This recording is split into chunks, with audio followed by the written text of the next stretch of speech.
Sir ఇప్పుడు పవన్ కళ్యాణ్ గారు సనాతన ధర్మం అని చెప్పి ఒక ఇది చేస్తున్నారు ప్రజెంట్. ప్రతి విషయంలో కూడా సనాతన ధర్మం విషయం మాట్లాడేటప్పుడు ముస్లింలకు ఏదన్నా జరిగితే వాళ్ళంతా యూనిటీ అవుతారు, క్రిస్టియన్స్కి తగ్గుతారు, హిందువులు ఎందుకు కారని. అసలు ఈ సనాతన ధర్మం విషయం సడన్ గా ఎందుకు వచ్చిందంట తెర మీద కొంచెం? నాకు తెలిసి ఆయన చెప్పాడు కానండి, నాకు అవకాశం దొరికితే కనుక నేను కూడా అదే మాట్లాడతాను. ఆయన అయితే ఇంకా చాలా సొఫిస్టికేటెడ్గా, చాలా చక్కగా, అంటే ఒక లిమిట్లో ఉండి అడిగాడు ఆయన. నన్ను అడిగితే కనుక ఇంకా ఆయన రెచ్చిపోవాల్సింది, అసలు పవన్ కళ్యాణ్ గారు ఇంకా రెచ్చిపోవాల్సింది. ఎందుకంటే అప్పటికైనా కానీ సిగ్గొచ్చేది,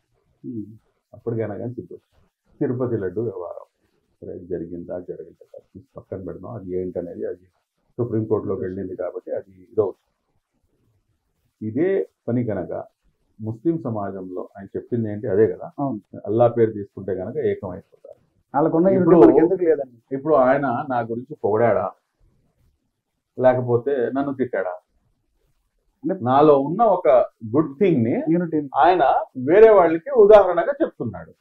ఇప్పుడు క్లాస్ లో ఫస్ట్ వచ్చిన వాళ్ళ గురించి మిగిలిన పిల్లలకి చూడండి ఇతను ఎంత బాగా చక్కగా చదువుతున్నాడు, ఇమ్మీడియట్ గా ఏది చెప్పినా కానీ పని చేసుకుంటూ వస్తున్నాడు, హోంవర్క్ చేసి వస్తున్నాడు అని చెప్పేసి క్లాస్ లో టీచర్ చెప్తే అది తప్పు అవుతుందా? అది తప్పెలా అవుతుంది? ఆయన నన్ను పొగుడుతున్నాడు, నా మతం గురించి పొగుడుతున్నాడు.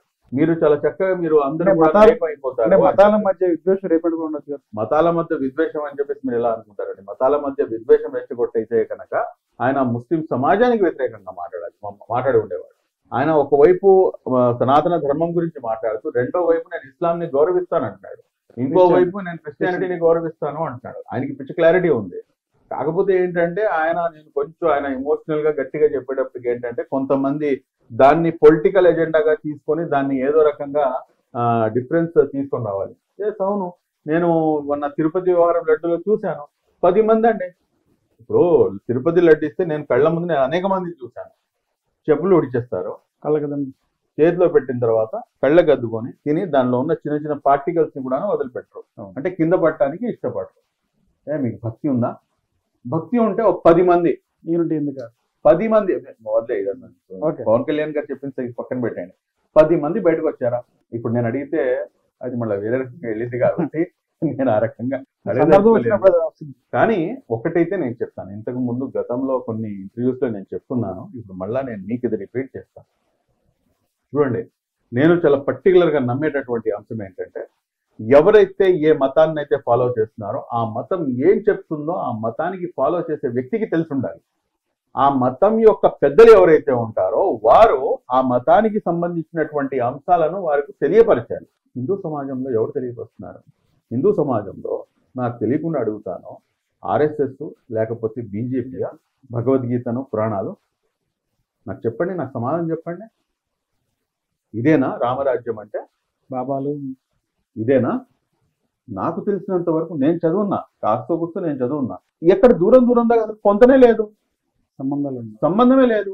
మీరేమో పుంకాలుగా మీరు వాట్సాప్ యూనివర్సిటీలోనేమో మీరు పూర్తిగా విరుద్ధమైనటువంటి ప్రచారం చేస్తున్నారు. హిందూ సమాజానికి ఏదైతే హిందూ యొక్క మత గ్రంథాలు ఉన్నాయో, వేదాలు కానివ్వండి, పురాణాలు కానివ్వండి, ఇవన్నీ కూడాను వీటికి డిఫరెంట్ గా మీరు ఇవన్నీ కూడాను చూపిస్తుంటే కనుక ఈ రోజున అసలైనటువంటి ఏదైతే మతం ఏం చెప్తుందనేది ఎలా తెలుస్తుంది?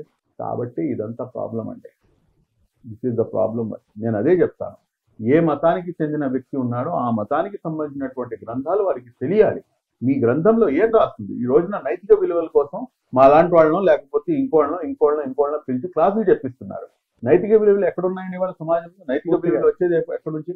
దైవ భీతి. ఇప్పుడు సీసీ కెమెరాలు మీరు పెడుతున్నారు, ఇక్కడ ఏం సీసీ కెమెరాలు లేవు, నేను ఏదో ఒకటి ప్లానింగ్ చేసి ఎవడో ఒకటి మర్డర్ చేసి వదిలేస్తాను, ఎవడు చూడట్లేదు కాబట్టి, అంటే సీసీ కెమెరాలు లేవు కాబట్టి. అల్టిమేట్ గా ఒక పవర్ ఉంది, అది నన్ను చూస్తుంది అన్న భయమే దైవ భీతి. ఆ దైవ భీతి ఎప్పుడైతే మనిషిలోకి వస్తుందో అప్పుడు అతను తప్పు చేయకుండా ఉంటాడు. మళ్ళీ ఆ దైవ భీతి తీసుకొని రావడంలో అటువైపు ముస్లిం సమాజం కానివ్వండి లేకపోతే క్రైస్తవ సమాజం కానీ సక్సెస్ అయింది. హిందూ సమాజం